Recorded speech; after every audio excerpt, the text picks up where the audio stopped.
Like the cruel angel, rise young boy and become the KHANTENT! Oh my god, we're talking about Neon Genesis Evangelion! Shinji Evangelion. What do you have there? Evangelion. Neon Genesis Evangelion. Wow. What does he do? Well, he's a good guy, he can fly, and he has a silver sword that can kill bad guys.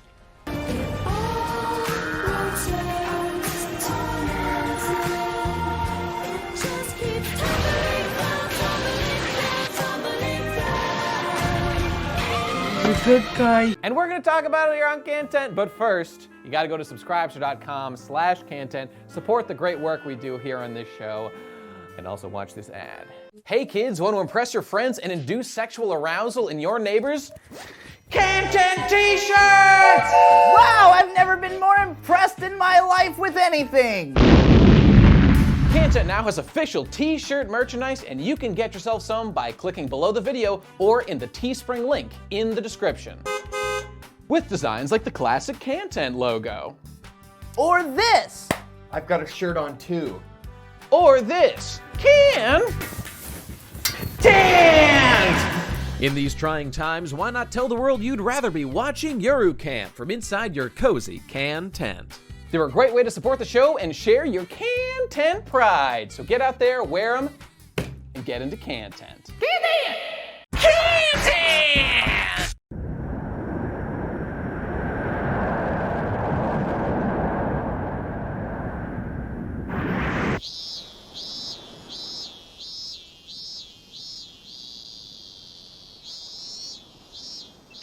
Neon Genesis Evangelion, one of the most legendary anime ever made. Sure one is. of my favorite anime ever made.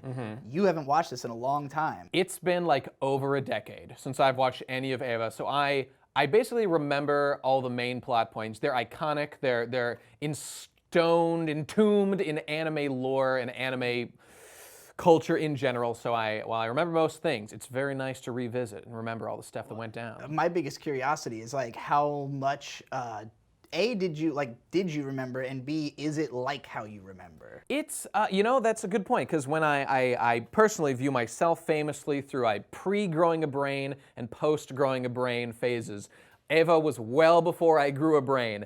But you know, I mean, over the years, I've thought a lot about Eva, as most anime people have. And so I think it pretty much matches my remembrance of it. Plus, I don't know, over the years I've watched a lot of like analysis videos that people make. So I've spent a good amount of time thinking of Eva, and it does bear some similarities to my perceptions. Over the years, I've written some analysis videos about Evangelion, and this anime I first saw when I was 14. I'd already been a fan of anime for a couple years, but this was like the mind-blowing, like, oh my god, it's a show that gets me kind of thing. And also just the whole, well, we'll talk about it when we get to the last episodes, but like the philosophical stuff in the show was pretty mind-blowing to me as a kid. Right. But it was one that it was really difficult for me to come back to for a long time because of the fact that I had put so much like importance on it as like, it's the best anime I've ever seen. Sure, like, how could I? And I knew the first time I watched it that I did not understand a significant amount of it. So it's the kind of thing where people have talked about this show so much. They make it seem, for sure, way deeper than it is. And I'm not saying the show is not insanely deep. It is very fucking deep. I've got some fantastic quotes I will read at the tail end of this episode from one Hideki Anno, where he himself comments on the depth of Evangelion. So we'll touch back on that. But yeah, like Eva, it's got a lot that can be read into it. But ultimately, what I like about the show more than anything is that it's just so nice to watch. It feels great. And I was showing this to someone who hadn't seen it, and they said, I would assume that the reason that the show is so beloved is that it's actually paced like a show and not like anime, which I really think means more like, you know, it's not paced like manga, because most anime copies the pacing of manga. But yeah, this show, you can feel... It is an anime original series, famously. Yeah, that as well, and also that like you can feel that it has more influences than anime. And Hideki Anno, I happen to know, he's a big fan of tokusatsu, lots of old handmade shows, and you can see so much of that in the pacing and everything of this.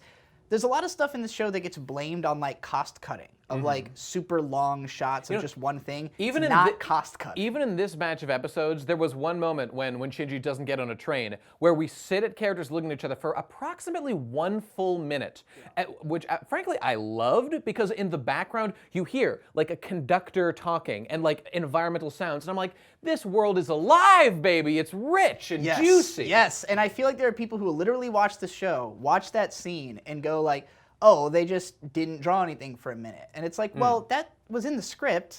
Like, it's not like they were saving time and money. Like, maybe when they wrote it, they were like, okay, we're not going to make it so we need to have constant animation in this show or something. But, like, ultimately, I have to imagine that it literally says in the script, Shinji and Misato stare at each other while the trained voice says all this data. You know, like, it's all deliberate. Except maybe the last 2 episodes where they literally were like rushed through, could not actually finish it. I just think that a lot of the lore of why Ava's production was jumbled has like been overblown because anime production is often bad. In fact, very frequently anime productions go poorly, especially if they're overly ambitious, especially if it's like a studio like Gainax, which doesn't have deep roots in the industry. It's like...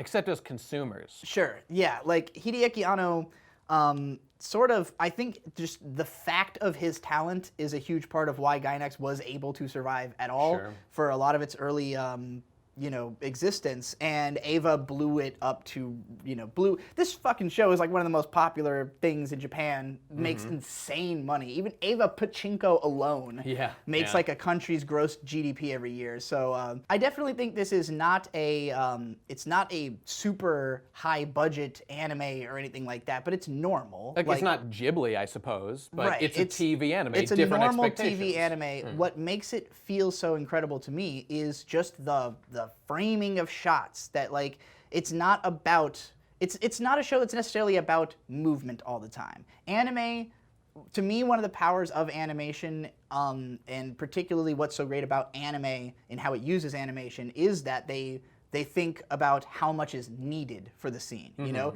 the times where there's animation in the show is some of the best animation ever. Yeah. The fucking scene of the Ava Unit 1 running, jumping on fucking Satchel, tearing it open, beating it to shreds, is just like one of the most influential, beautiful, just the fucking shots when it's turning its whole body and like it all is, the amount of detail that's on the Ava, even seeing it move fluidly, like makes you think, man, they had to draw all those little lines and so perfectly. That's true. To your point, I've got a couple of images I wanted to mention here. Like right here is a little shot that, like, I don't think there's even any movement necessarily, maybe some like flashing lights, but I saw this shot and I'm like, look at the cool shit they're doing by zooming. This is like a director's hand at work, obviously.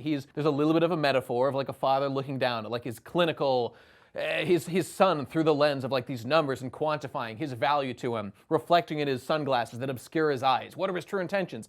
All that, who knows how much of that is like intended by the director, but it's there and you feel it.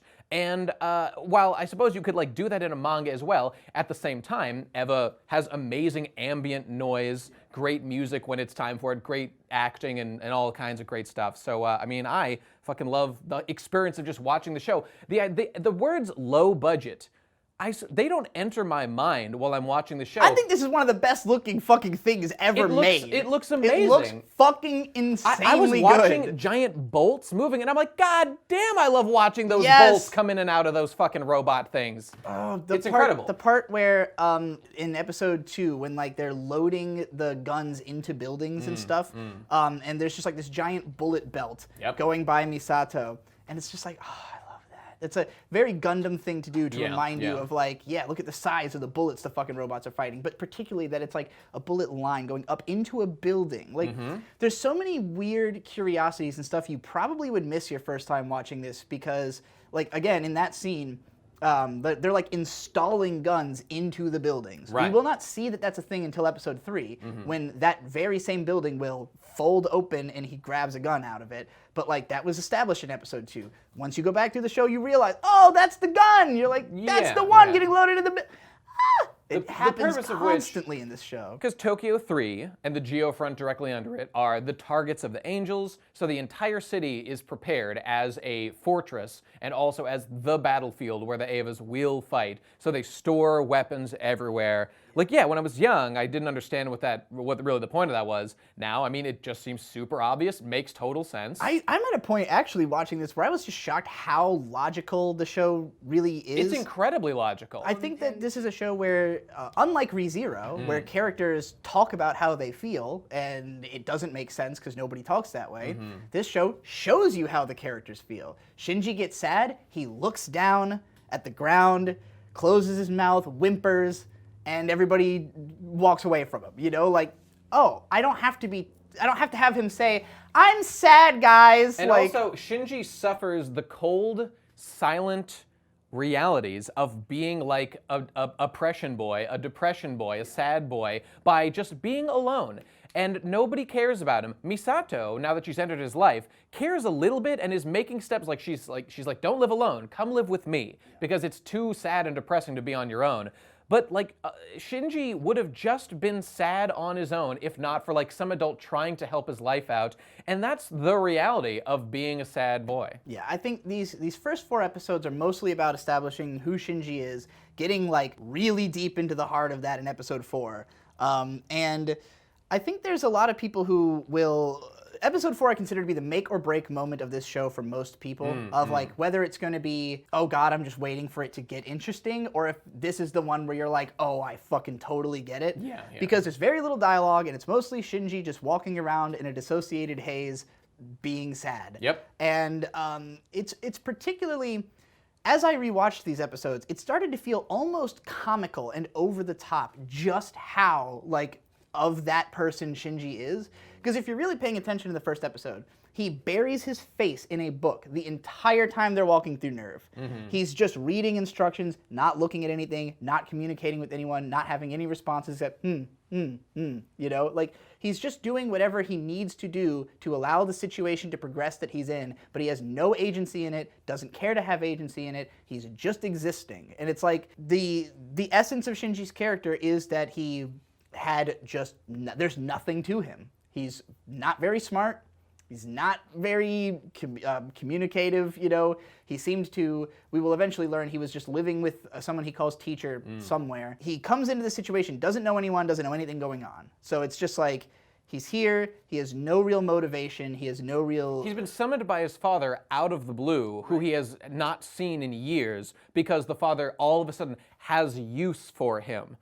And that's the extent of why he cares about him. I don't know if this really comes through to everyone. Like, this is a show you really have to pay attention to, you know? Like, Yeah, it yeah. really is a lot in the details, because the characters don't act tropey. Like, they don't act the way that characters in a show would act. Quite to they, the contrary they act at the way times. people would act, and Yeah. that's what makes it... So you have to pay a little more attention to the fact that, like, the only reason Shinji's here is he has, on top of his own... This is like a blink and you'll miss it shot in the episode, but the letter that he received from his dad is like a printout of information about him, about Shinji, that just has scrawled on it, come. Like, just... Actually, there's a little more to it than that. I went back and looked at that specifically. These shots happen so fast. I remember watching this as a kid being like, no, I want to look at that more. Like when the Eva loses its thing for a second. I remember, you're supposed to only see that for a split second, because you're not supposed to have VLC open where you can pause and screenshot and zoom in. It's supposed to terrify you. But like that shot, not only did it have like scrawled in his hand, you know, come or whatever, it said, like everything was redacted. All this information was blocked out and censored with just one word, like come here or whatever. Like just such a fucking weird way to talk to your son, obviously. Yeah, but Shinji being... like, well, I don't know, my Desperate for his dad dad's wants approval. to talk to me, I guess, cool. Yeah. But he's like led through this gigantic facility, none of it interests him, none of it grabs his attention, he's not, whoa, what the hell is this place? He's just in the book, and then he finally gets to where he needs to be, and they're like, we need you to pilot this robot and fight an angel. And he's like, I have no concept of what you are telling me to do right now. They wheel out a half-dead girl, and they're like, all right, then she's gonna do it. And he goes, okay, I guess I'll do it.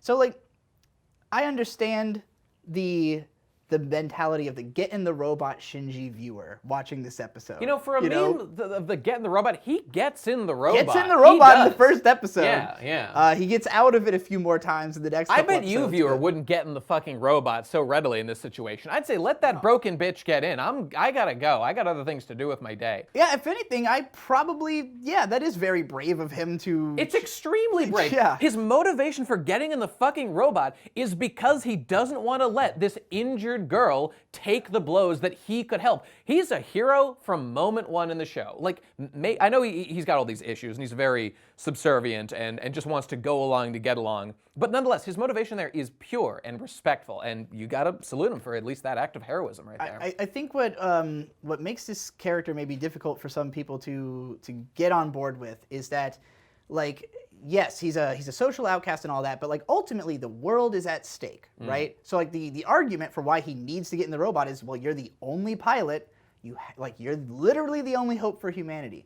But Shinji doesn't really want to live.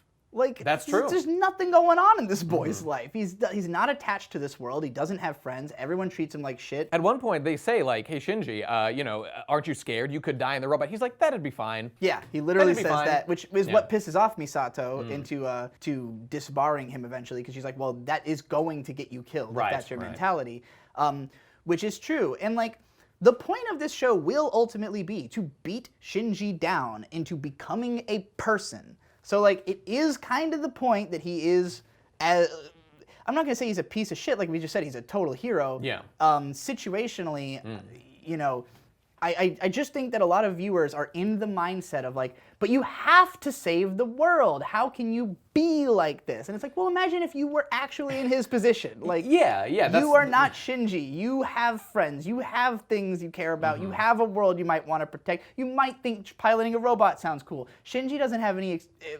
He's not a robot guy. No, he's not a human being with feelings, and he wants to live, and he's sad that his dad doesn't care about him, so he's trying to do at least something to make his dad pay attention to him. Meanwhile, he's only got eyes for the blue-haired girl, and he's fucking eaten up about that his dad doesn't give a shit, even though he came here to help him, and he's helping save the world. What do I have to do to please you, Dad? Jesus Christ. Great motivation for a character. Episode 4, where we're finally in his head. Episodes 1, 2, and 3, fairly straightforward, fight the robots, get in the robot, be the hero man, and then deal with the fallout of some of the negative consequence when it comes to like the people in your life. Episode 4, I mean, as opposed to some of the shows we're watching here, where I feel like I'll do anything to get through this faster. If anything, I want to slow it down. I don't want to escape. I want to spend time in this world. I love being in this world with these characters because it feels thought out. They cared about every fucking design choice. The concept of the Geo-front itself is already some of the coolest shit in all of anime, which is why that famous dating sim was made about it that I spent many happy years on as a young man. Just some of the best world design, some of the coolest, most realistic characters, and I mean, am I supposed to dislike Shinji? Because I can't help but feel like I fucking love Shinji, and I totally understand why he feels the way he does, and any frustration we have is us being psychopathic viewers who just want him to move the plot along, despite the fact that the point is that he's being pushed in a totally unreasonable situation, and Misato is the only person who's being like at all accommodating to his needs as a human fucking being. Is it his fault that Gendo made a mech that, I'm not going to talk about spoilers, that will only function with Shinji because of very particular things, such that like protects him on its own when mathematically it shouldn't be able to fucking move? I'm frothing at the mouth because my feelings are so strong about how much I fucking love spending time in this world. Eva is good. That's why I find this like infinitely rewatchable, especially the early episodes of this show, because they have the most like rich detail in the setting. There's definitely more of a concentration on like the psychological element in the battles later, whereas now we're like just soaking in the town and seeing Tokyo 3 rise out of the ground in this big glorious moment. God, episode 1, episode 1 where you just start, it's silence. Bird chirping, and we just see these shots of tanks. These is famous shots. Everyone knows what I'm talking about right now. But the shots of the tanks, the bird on the end of the tank pointed towards the ocean, and then an angel comes over the edge. And Shinji in episode 1, like that angel stomping right next to him, and you feel how fucking vulnerable this guy is. You see the city being destroyed. Like, there are characters who talk about like the amounts of yen that have to be, you know, just shooting all this artillery. What a waste of taxpayer money this is. I love all of those details. That one shot where the fucking the helicopter like spins out and crashes into the building next to Shinji. Have seen it copied many times in other anime. Very good. I think Mitsuo Iso did that. That shot where Sachiel gets hit in the hand. This was in like one of the Toonami promos. Gets hit with the rocket and it like splinters into pieces through its hand. I fucking jizzed in my pants when I saw that shit. It was tight as fucking shit. God, it's just a delight. You know what it is? I feel like this show was written in a way, I think a lot of shows are written around like, okay, what would be cool to have in a fight, right? We're gonna have an angel like stops a missile with his hand. I feel like with this, it was more like he said, okay, the angel's coming ashore. What does the military have? Planes. Okay, so the planes are gonna fire these missiles. How would the angel deal with the missiles? It would stop them with its hand. That would be really cool. And then when that comes into animation, you're like, fuck. But like, that is the correct way to write a story, is to always be, basically have the setting already figured out. What do they have access to? What can the characters do? If you're paying attention and you know the story of the show, then by episode 2, you've already met Seilei and they're already talking about the Human Instrumentality Project. Literally, that's what the end of the show is about. I didn't know what that was the first time it was mentioned, but I do now, having seen it and thought about it. So it's like everything is there, everything is in place, so the situation just has to evolve in the way that would make sense logically. And like, I mean, I know it's the same company, but this is why like a show like Gurren Lagann I love so much, because you can go back to episode 1, every piece of the story was there from the first fucking second where, well actually, ironically, the first part of Gurren Lagann is like an alternate universe. After the first 30 seconds, then it's the actual story that continues. But yeah, like, the fact that it all feels completely real, and it's like, this is not Tokyo. It's a made-up Tokyo 3, baby, like, yeah. I feel like I could fucking find my way from Shinji's school to Nerve headquarters, like, if I was in this town. Like, how about the scene where the teacher is explaining in like episode 3 or whatever, he's giving a lecture on the second impact. What the fuck is the second impact? Meanwhile, the whole... I will say, that is the most convenient dialogue. That is... I'm not going to say it's bad, but it's the worst dialogue in the show in terms of being like, why would they be getting taught this right now in the middle school? Surely all of these kids know about the second impact on at least this basic of a level. You're absolutely right. You're absolutely right. It's very convenient for the sake. But what do they do with this convenience? It's very similar to a Starship Troopers scene where there's a character giving exposition as to what the plot is, who are the enemies, what's going on, what happened, while our characters are like goofing around and doing other shit and sending messages. And like, he explains so much of what the fuck is going on in the world, literally, and it's actually a joke. He keeps rambling while the characters are like freaking out about Shinji being a robot pilot. He just keeps droning on, and I'm like, shut up, kids, I want to hear about the fucking, what is the lore of the world? Tell me, why is this world so weird? He talks about how like the ice caps melted because the second impact happened. All the water's level rose all over the fucking planet. Like, there was massive economic and like ecological devastation. There were tons of wars that tore the whole fucking world apart. If we knew what like reality was like in this world, I mean, you could make a whole story about like what the fuck's going on in Africa right now. Are those people okay? All of that is just fascinating, and I love hearing about it. While it is a little convenient they would mention it right now. We know why. But the scene is so good. The scene is great. Like, To break down that scene even further, this is one of the ultimate awkward kid in school scenes ever, because speaking as an awkward kid in school who didn't talk to anybody and like would have had this exact thing happen to me, of they're all on computers and somebody asks him like, are you the robot pilot, in a mass email to everyone in the class, and he just... This is supposed to be top secret information. It doesn't really benefit him to share this, considering that just earlier other kids in the class were talking about how much they want to kick the ass of the pilot for for his poor job. Shinji, not thinking about any of this, just says yes. Immediately, everyone in the class swarms his desk, and his response is just like, yes. he doesn't know how to handle it. Like, I think for a lot of people, like, going into a classroom, for a lot of normal people, like, your mentality is like, I'm joining a new school, I'm gonna leave an impression and make friends. That is not Shinji's thinking. Shinji's like, well, I'm here, I exist. He's already been in class for 2 weeks, in fact, by the time that all this attention gets on him, and he gets punched right afterwards by Touji. Who calls him outside. Kensuke is like, hey, his sister got hurt. It is what it is. Got hurt in the robot fight that Shinji was participating in, yeah. But Shinji, in the end, he's like, all that I did was get punched.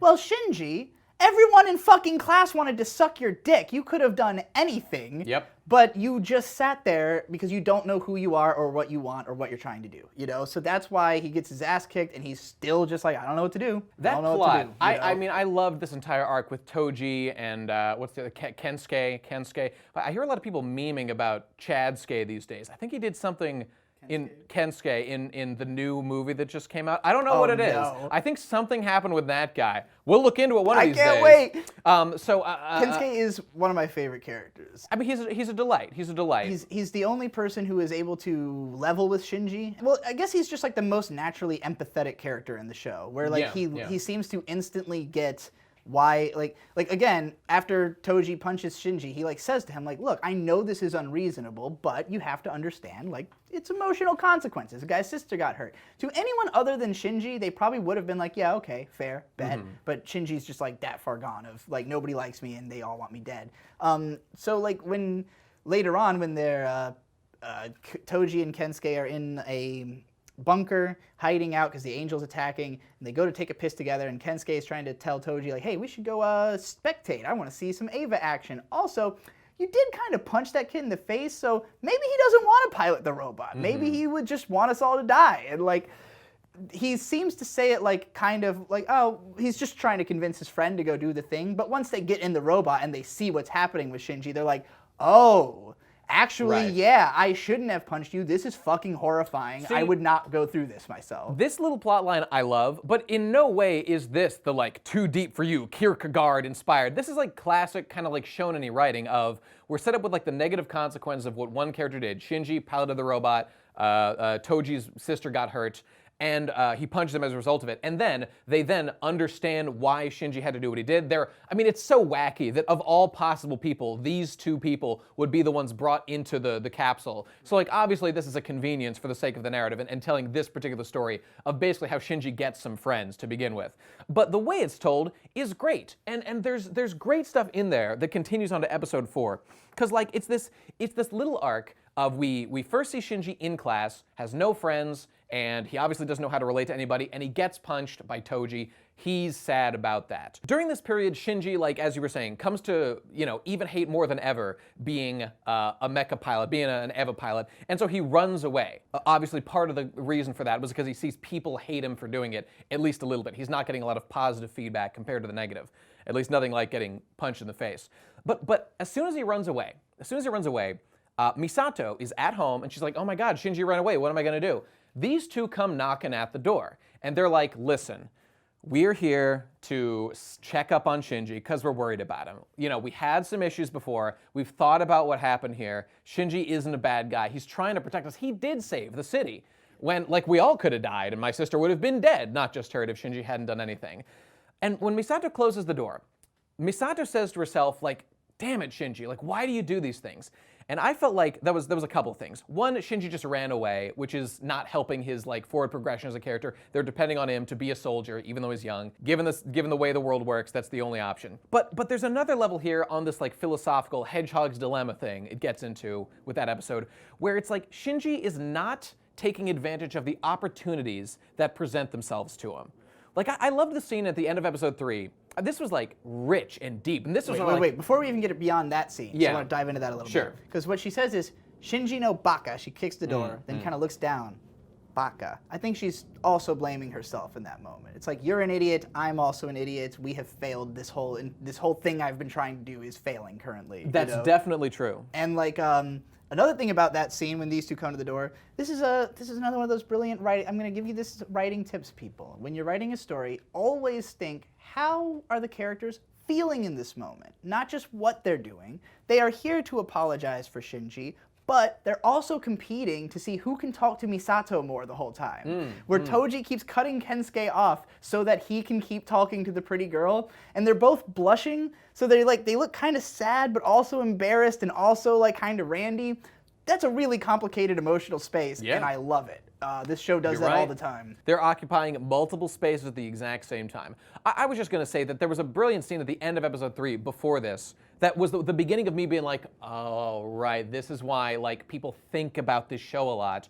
And it's where Touji is told by him, like, hey, you should call Shinji. You feel guilty for punching him, obviously. Yes. He goes to pick up the phone. He dials it, and then he just puts it back down, and the episode ends. And that's like all we get. And then the next episode he comes back to it, but I was like, oh my God, literally me, I do that. Or I know I need to call someone, but I don't want to because I'd either be embarrassed or all kinds of things. He's, I don't know, being like a typical macho guy. He's like, I don't need to fucking apologize. I don't know, I would be embarrassed, so I'm not gonna do that. But then his buddy, who's the emotionally mature one, is like, let's just go talk to the guy, maybe make up the excuse of we're bringing printouts so we can actually go and apologize to him for being assholes.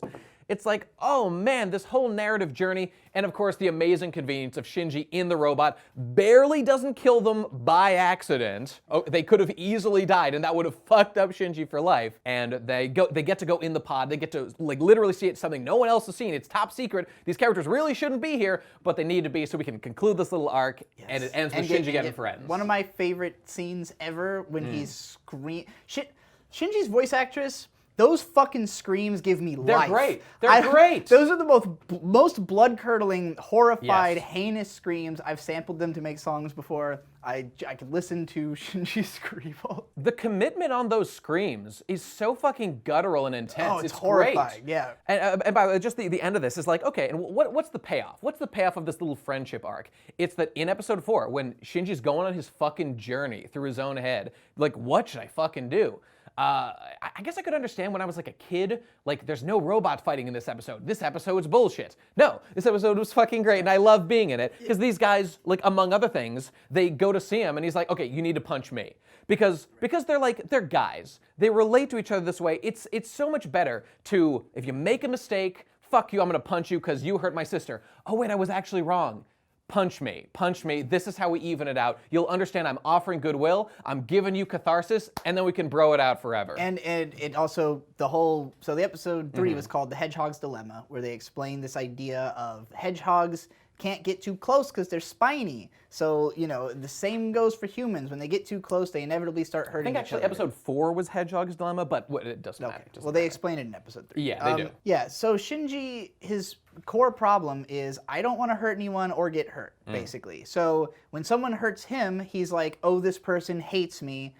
I have to, like, you know, disappear from their life. And, like, with Touji, it's like he hit Shinji, but then by telling him to hit him back, it's like this closes the circle in a way. It's like, now that we've hurt each other, you don't have to think about the fact that I hurt you, because, like, you know, like literally the moral equation has been brought to equilibrium and we can move on. It's that he allows him. It's basically like him saying, you have permission to hurt me. Yeah. And not just in this like way. You know, the dialogue they say to him is like, you know, if you need something, like we'll be there. Like they're trying to communicate to him that even if they butted heads, it's still okay. They can still be friends. And like, you know, with a macho guy like this, it's like, yeah, my friends would punch me, you know? This is one of these things. Sometimes the clinical approach isn't the best approach. And like sometimes you gotta break the rules a little bit in some like innocent ways to bond and to be I good. think that works way better for Shinji too, because he's obviously a super fucking emotional kid. Yeah. And like everyone else is around him is a bunch of scientists and older people who are not his peers, who are trying to get him to do this stuff. And like, I really kind of latched on in this particular viewing to the idea that Shinji's not very smart.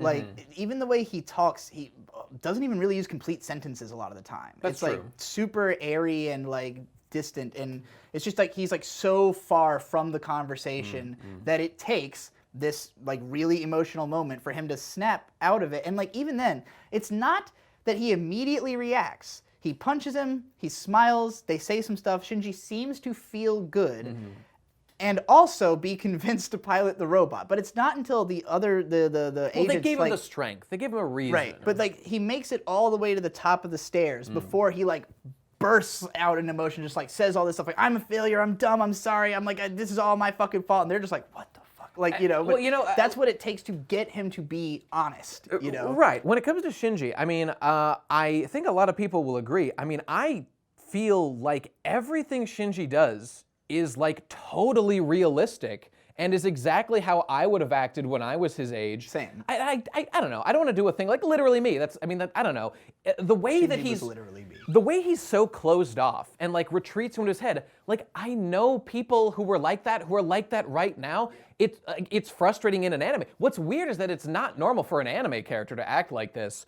But the way he's so like such like a loser, welcome to the real world, baby. There's a lot of fucking losers out here, and all of us were a loser at one point in our lives or another. So it's rich, it's juicy, and knowing that Anno like projected so much of himself into the writing here, I'm sure he's just drawing from his life experiences, if not his current thoughts. It seems some of the ways he's described his dad seems like he had a Gendo-esque relationship with him. Any domineering father, I could see like that being projected onto this. I wonder what Anno's dad wanted him to do as a career, and maybe by not doing it, maybe there was some like imagine getting into animation. I think it's more the emotional distance element that like he seemed to. I don't want to fucking speak for Anno's life, but it seems like he had been like him and his dad didn't communicate much when he was growing up. Like and. Probably out of Anno being, by anyone's observation, a massively autistic weirdo, and his dad being like, my son is a freak, probably, and just not wanting to talk to him till he became a big famous director man, and now... Indeed. There's a really great video from like 97, 98 of Anno going to visit his hometown, where he goes to his elementary school, and all the kids like go meet his parents. And it's super awkward because you can tell that he doesn't have the best relationship with his parents, and all the kids are awkward, like feel awkward about it. Like they can tell, and they think it's weird. They're like, "Oh, Anno's dad is a weird guy." Like, you know, that reminds me. I saw a Joe Rogan interview with Billy Corgan, lead singer of the Smashing Pumpkins, where he just said like, "Yeah, none of my family understood this whole music thing until I was like, yeah, I'm a millionaire." And then they were like, "Oh, now we understand your business, sir." So similar kind of vibe going on. You have to have a tangible thing you can latch onto. And I mean, in the case of Shinji here, he has had nothing of value for Gendo until he could pilot an Eva, and now it matters and is useful. Nothing of value to anyone until he can pilot an Eva, it might be fair to say. Although we will eventually learn he can play the cello. Oh yeah, that's right, I forgot about that. Well, let's move on to episode 5, I guess, where we finally crack open the nut of Rei Ayanami a little bit, who we'd seen here and there wounded, but finally she's there, the boys think she's a real cutie, but she doesn't have much to say most of the time. So Rei is one of the funniest characters in anime history in a metatextual sense, because she's literally not a person. She is I mean, literally, but like even now, like she has no signs of humanity. She's basically an empty vessel, except for when she smiles at Gendo. Right, yeah, that's the thing. And so like Shinji's fascination with her more comes from the fact that Gendo smiles back at her, but also the fact that he's just never seen her smile in any other context. But like Rei became extremely popular immediately in Japan with anime fans. And take a look at this. Inside my wallet, for the last decade or so, a picture of Rei Ayanami I've had smiling a little bit, just because it brings me a little bit of joy, thinking about this little girl smiling a little bit, trying to be positive. I think the thought behind creating Rei was like, she is kind of the ultimate projection character, that she's like literally a blank slate. And she is subservient. She literally just does whatever Gendo says. That's her whole life. There's almost like an implication that we're going to get in the next episode and going forward. That like, we kind of stop on a 2-part Rei thing, unfortunately. But we'll finish. It's kind of like Shinji wants Rei to be that for, or almost like the show's suggestion is like, hey, you know, this girl who will do anything for you, what if she was in love with you instead of your dad? You know, like that kind of, I think there's a little bit of that implication in there, which is to be fucked with later. It's just funny that I think a lot of people missed the point with Rei in that they immediately fell in love with her as, oh, she's just a cute girl. And it's like, actually, she's kind of a non-entity with no personality whatsoever and literally just attractive. I mean, this is made explicitly clear here in the first episode with the entire sequence of going to her house and seeing where she lives. So Shinji here is delivering her a new ID card or some excuse to get her over. And the girls even Misato and Ritsuka were like, oh, you're going to go see the girl who you like. You know, she's kind of cute. Maybe you can, I don't know, do some stuff with her. And so he goes to her house, and I mean, immediately we see that the place is, first of all, it's in like a shitty neighborhood. It's in like a dump. Inside is filthy. Dirt is tracked everywhere. I understand this now. You can see that the dirt of the shoes continues up past the little Japanese thing where people are supposed to take their shoes off. She's a shitty Japanese person on top of everything else. The place is, I mean, the visceral image of looking at it, seeing her pillow covered in blood, bandages filled with blood in the corner, just absolutely disgusting place for like a cute girl to live. And then the entire sequence of her walking out naked, not caring at all as he's trying on the glasses, the only thing she actually cares about because they're a connection to Gendo. And like touching her boob, comically falling all over her, the classic, you know, anime touching, groping thing. This is, I mean, this has been talked to death, but it's the ultimate takedown of like, she just doesn't give a shit. No, she gives you doesn't care at all. absolutely nothing out of this, not even an emotional response on any front. Oh my God, he saw my boob. Who cares? Oh my God, he touched my boob. It was an accident. Who cares? She literally just finally says, "Can you please move?" when she like needs Yes. to get back up. See, I mean, when I first saw that, you know, we're with Shinji. We're like, oh my God, this seems like we're gonna get in so much trouble. Why? Who cares? It was an accident. Yeah. There's no harm done. It doesn't Didn't matter. care. It didn't matter. Which is incidentally probably closer to reality even than most of what anime portrays. Not to say that you wouldn't get comically slapped in the face if you did something perverted to a girl, but I think if you accidentally slipped and fell on her boobs, there'd be a little bit. Well, Ray's like the opposite of the magical dream girl or something, where she's like, she gives you nothing. You project onto her that she's like a beautiful princess, I don't know, whatever. Not that she even does anything to elicit that other than be fairly physically attractive. Yeah. She doesn't even talk to anybody. I think it's important to note, Shinji actually doesn't show any signs of being like sexually interested in her until after he touches her boob. Characters keep mentioning it. They're like, "Oh, don't you like her?" But he's literally just curious about her up until after that, and then he like is watching her get dressed, and he starts getting like hot and bothered. He like starts noticing she's getting dressed, and he's like, anyway, I have to leave you this card, you know, like, whoo, and like, it's really, up until that moment, he doesn't like blush at her, he doesn't say, like, people keep insinuating, it's like everyone wants him to be horny, you know what I mean? Like, the other character's like, oh, Shinji, you're showing a sign of humanity, interest in a girl, and she's perfect for you, because she talks even less than you do, it'll be great, you know, like, it's like the show wants you to think that this should be the natural next step. Boy gets with girl pilot. Obviously, this is how anime works.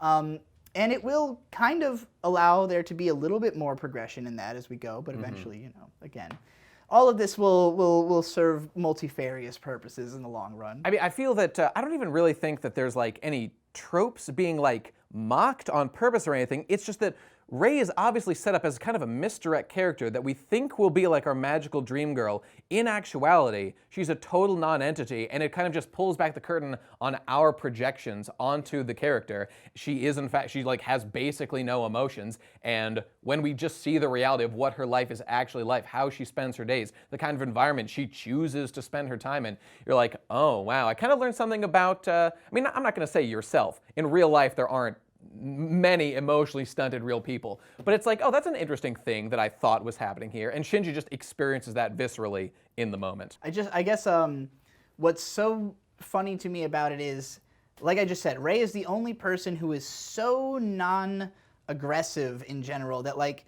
Shinji can even imagine getting with her to some degree. Like he could imagine talking to her because she's actually weaker than him. It seems like, but that's not actually true. She's just quiet. Unlike him, it's not because she's thinking about what everyone's saying about her. Right. She just doesn't care. They're very different. He's constantly second guessing and trying to ease things around him. When he says one fucking word against Gendo, she just slaps him across the face, because that's the one thing that she actually will elicit a response, because she does care about Gendo and people shit-talking him, even his own son. And I think it's fascinating to think that as a viewer of the show, you know, being like, oh, Rei is my waifu. It's like, why could you, other than that she's really hot, why could you possibly want Rei to be your waifu? What are you gonna do with her? Sit around in a fucking dungeon on a bed and cough blood up? Like, she doesn't do anything. She's not fun. Well, I'll tell you, as someone who has a picture of Rei in his wallet, I can tell you why. It's because, it's a spoiler for the next episode. It's not like Rei has literally no emotions and isn't human in any sense of the word. Hell, even the angels are like kind of human, or like partial. They're very close. 99.8% the same DNA. I mean, the conclusion of this little arc where Shinji and Rei get to know each other ends with Rei attempting to bond with Shinji.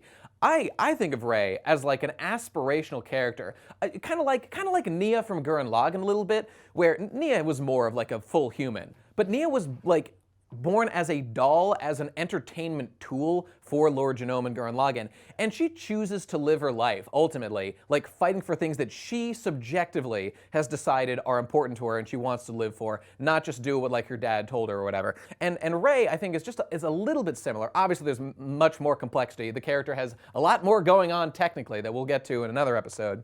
But like I see that as like someone just trying. Like sure, she's a cute girl. Not gonna lie, that goes a long way of wanting to look at him and think about him. But then also, you know, it's the smile moment. You know, that's the whole point of the character. She's trying. The moe. She's trying to do something, and there's certainly something to appreciate about that. I can agree with that. I guess I see it more as like I can see, yeah, like you said, aspirational, wanting her to do her best, ganbatte moe kind of feeling. I feel that way about Shinji too. Maybe that's what it is. Like the two are similar. Because this is a show that really transforms a lot when you watch it throughout your life. I can say, as having grown up feeling like Shinji and just thinking everyone else in the show is an asshole, and then growing up and being like, oh no, I get it. Like they're all being rational. They just have to go out of their way to overextend themselves to make this scenario work. You know, like it's not about acting normal. I would say if Misato has a realization in episode 4, it's like, oh, I actually have to put myself out there harder for Shinji. Like that's true. When in episode 3, when he's just like listlessly piloting the robot and just, you know, align target to center, click, and we see his everyday life is kind of, he just passes by Misato's room and she's like asleep. And he's like, I'm heading to school. She's like, all right, see ya. You know, like, there's not a lot of engagement. And she's worried about the fact that he doesn't have any friends. But, like, I think after this point, we're going to get where she, like, starts coming to his school and, like, trying to help him to be a person and make friends. Because, like, and they, of course, bring in Asuka in episode 8, which goes a very long way in transforming his mentality. But, like, where we're at right now, like, the show is trying to basically ask the question of, how would you deal with this kid? You know, like, if you're not Shinji, but you're anyone else in this scenario, how would you deal with Shinji, you know? And, like, most people who watch this show's reaction would probably be like, oh, shit, I would act just like Ritsuko and just be like, why aren't you in the robot? You need to save the world, you know? Like, Motoko, not Motoko, fucking purple hair. What's her fucking name? Jesus Christ. Misato, Jesus. Misato has gone way out of her way to be nice to Shinji. And she says, she kind of is thinking about herself, like her own motivations. She was like, when I decided to have Shinji live with me, I was doing that for the sake of having him do his job better. She was thinking like, if he's alone, I bet that'll affect his performance. I should probably have like some human being. It's nice that she was willing to like take her into her home, but she could have been just like Ritsuko and said, this isn't in my job description, it's not my problem. Maybe be like kind of nice to him sometimes, I guess, as like a human does. But she saddles way more burden and is constantly going out of her way to try to be like a parent to Shinji, who, I mean, she sees how Gendo interacts with him and she's like, geez, this is fucked up. Probably thinking about her dad and stuff, but yeah, I don't know. Misato's my favorite. I really like that she's simultaneously like hyper competent at her job, nice, fun to be around, but like the trade-off is that she's just an utter slob, right? Like, shit taste, lives at a gross, you know, all she drinks is beer, basically spends all her time when she's not working decompressing, and like the fact that that character then has to be shouldered with also you got to take care of this kid and also this other kid and also all this other shit, and she still is just like, well, I fucking have to do it because she's the Rock. None of y'all are gonna fucking do this. So. She's the Rock. Misato rules. I don't remember if there's anything else to say about these 5 episodes. There's every single image of these episodes would be worth talking about. That's true. That's true. There's very few screen caps. How about the great animation comedy bits? Where I didn't even talk about Pen Pen! They got a penguin! You're right. A penguin that lives in a fridge! That's pretty epic. I mean, this shot here, which gets, I mean, this is a famous shot. Originally, there was a beer in front of his dick. She reaches down, picks up the thing, because he's naked. You think, oh no, you're going to see his dick. There's another thing. Oh, it's great. It's just hilarious. That says? I don't. Sue something? It's toothpicks. Toothpicks. So his dick Ah. is being... So it's another layer of joke even under there. That's hilarious. I had one thing I want to say, that I am hyped for my, okay, Fly Me to the Moon. No. My boy Ramiel, yeah. Yeah. The octahedronal Norwegianal. I don't know, he's not from Norway. He's from the moon, actually. Usually I hear people try to say this is best girl, but you're giving him the pump up, the... You know, I don't know. It's an angel. There's no fucking... It does gender. make a screeching noise that is way hype, and I love to hear it. Actually, it sounds like a choir is like singing and humming when it shoots. All I know is this is the best angel, and is my favorite by far in terms of design. And I can't wait to see him do stuff. Other than blast Shinji in the fucking chest. Yeah, oh, that did already happen, didn't it? I'm sure he'll be fine. Don't worry about it. I just love that, like, episode 3 was Shinji gets into a fight and he's just like screaming bloody murder as he fights.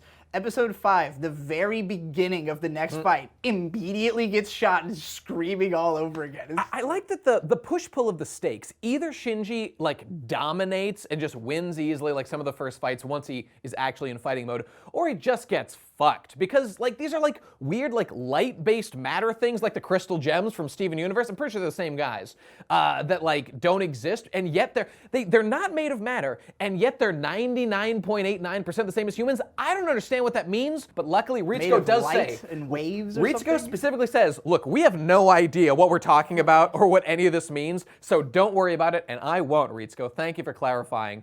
But, I mean, some of the fights are really hype. I mean, I'm pretty sure we're eventually going to learn... Well, never mind. I won't spoil it. Well, let's save things for when we get to them. Yeah, the thing I love about the end of this episode is that episode 4 didn't have a robot fight. Episode 5 didn't have a robot fight. The whole time it was just, can we get Shinji back in the robot? He's ready. He's pumped. He's got reasons to do it. He goes into battle and he immediately gets murdered. You're right. It's You're right. Fucking done. And I don't want to talk about it too much, but like I really like the consequences and how we like follow this up and they like formulate the plan that obviously I haven't watched in a while, but I remember the gist. Like that's all great. That's like, oh God, Shinji would just get cucked. We've got no tools. We have to make the tools and figure out a way. And that's where like, oh God. Purple hair. Misato. That's where Misato shines as like a commander, so she gets a little bit of spotlight and that stuff too. I can't wait for that. You know, it's a theme that Gurren Lagann would go on. Why did I say it like that? It's a That's theme close that, enough. It's a theme that Gurren Lagann would go on to explore in even more depth of the anti-spirals that like they give you hope and then take it away. Ava, one of the themes Anno has ascribed to the series, he's actually been willing to ascribe to the series, is the idea that it's about continually getting knocked down and finding reasons to get back up. And so like the idea that Shinji has found a reason to get into robot, but he gets killed immediately is like, it's so traumatizing, you know, where you think, I guess it just speaks to the way that no matter how much you build yourself up, if you really get knocked down, you're gonna have to go, well, fuck, like, I had really built myself up, you know? Like, how can I deal with this? And that's kind of where the show continually puts Shinji from this point forward. It's like, he might get in the robot, but is that going to do anything good for him or anyone else, or will it just make things even worse, you know? Which is a fair question to ask in a show that's so about what's going on inside the characters' heads in a delightful way. By the way, the last thing I want to talk about was some of the symbolism stuff going on. There it is. Okay, yeah, the big old crosses and stuff. Oh yeah, we forgot to apologize for our 16:9 aspect ratio. Not Please our fault. forgive This me. just happened. The TV, it's supposed to be cropped. I can't help it. Anyway, there were some great quotes I wanted to read of Anno when discussing like the deepness, the meaning of Evangelion, as people so famously like to talk about. Here's one. Why is that robot-looking thing called Evangelion? Actually, it's a Greek word. I used it because it sounds complicated. Yeah. Classic Anno. And there's more stuff about like, they're talking about like, why is everything Christian? His direct quote is, I made it up as I went along.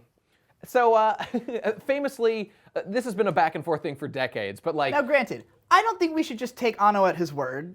That's fair, I think that's on fair. some level he is just being like, I don't want to have to answer these questions. Sure. But like, at the same time, there's this concept in anime creation called sette, or setting. The way the Japanese use the word setting is not just to mean the place where the story is set, but all of the, like, basically any of the details of the story.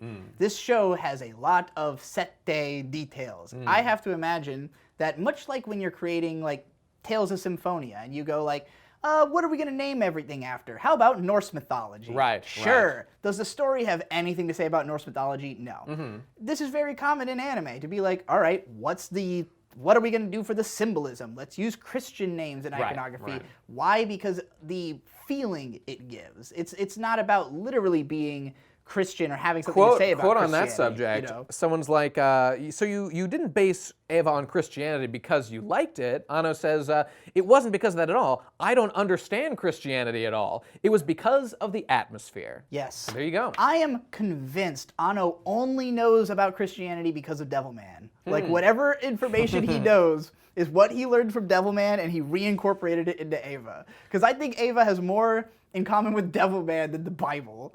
But, you know, I haven't read the Bible, so I could be wrong about that. One final note to point out what an intellectual Anno is you previously said, this is from an interview done a while back, a long time ago, you previously said you had an interest in psychology, but in Eva things like Kierkegaard's The Sickness Unto Death are cited as well. Anno replies, I didn't read it.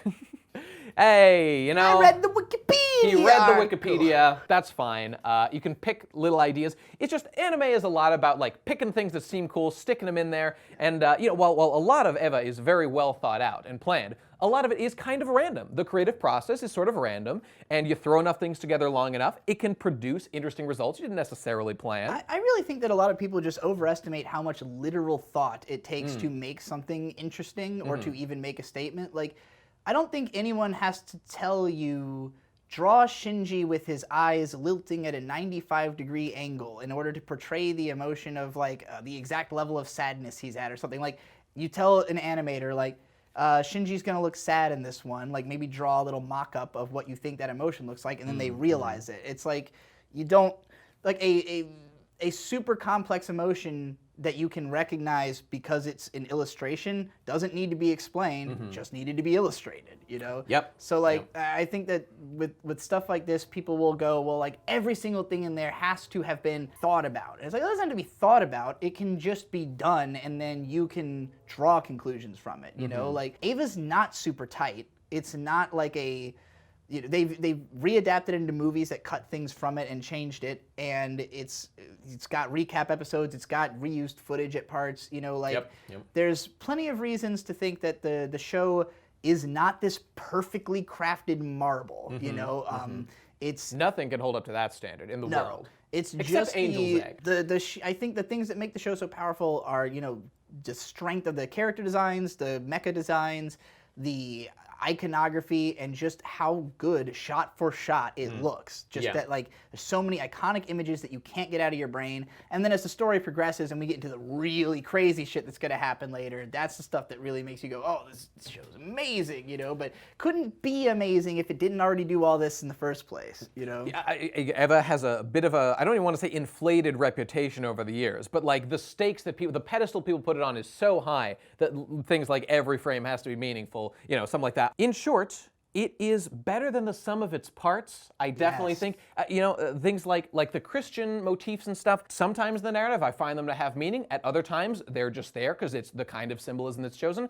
None of that makes it bad or worse. I mean, necessarily. Sometimes maybe it clashes a little bit. I don't know. Point is, it's better than the sum of its parts. And just the experience of watching it, the animation quality, the character writing that's super realistic and rich and depthful and good, the unique setting of Tokyo 3 and the Geo-front and the fucking angels and all that stuff, it is a delight to consume. So, at least for episodes 1 through 5, we'll see if it continues. Highly recommend it. I would say, to summarize my feelings on these episodes in particular, what I love about Eva the most is its cast of older characters. We haven't really gotten into most of them yet in a deep way. We've seen enough of Misato to kind of, you know, get some intrigue in her as care about her as a person. But we don't know her epic backstory yet. Right, we don't know the depths of these people, and, like, you know, for me as a kid, again, connecting to Shinji was the most powerful thing about the show.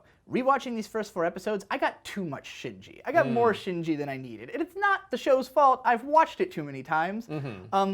I love episode 4 because it has some of my favorite iconography ever. Like Shinji walking through the field of flowers. The scene where, particularly one of my favorite shots in the whole show, when he's sitting on the edge of the cliff in the white mist, and it's like he's almost dissolving into it. That shot was sick. That is the most iconic image of like the attempt. What Shinji's trying to do: completely dissolve into the atmosphere, just not be a person, just be gone into this cloud of mist.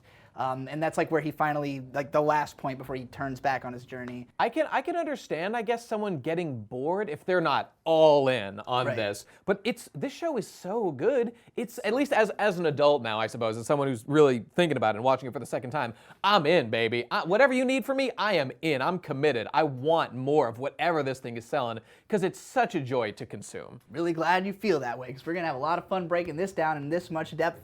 Probably these episodes could just get longer. I'm sure that's true. There's so much meat on the bone. We could theoretically do fewer episodes in an episode. Maybe we'll find that to be appropriate. I don't know. Probably not. But you can definitely support it either way on subscribers.com/KHANTENT. $10 for all our bonus episodes. And just, hey, support the show because we're making cool stuff. We got some t-shirts you could buy as well. You can do that too. And to talk to us about this stuff, you can join the Discord where everybody's talking about KHANTENT type shows and things. And also the Twitter where we upload news and whatnot. And finally, there may in fact be a KHANTENT clip. I just don't know. KHANTENT!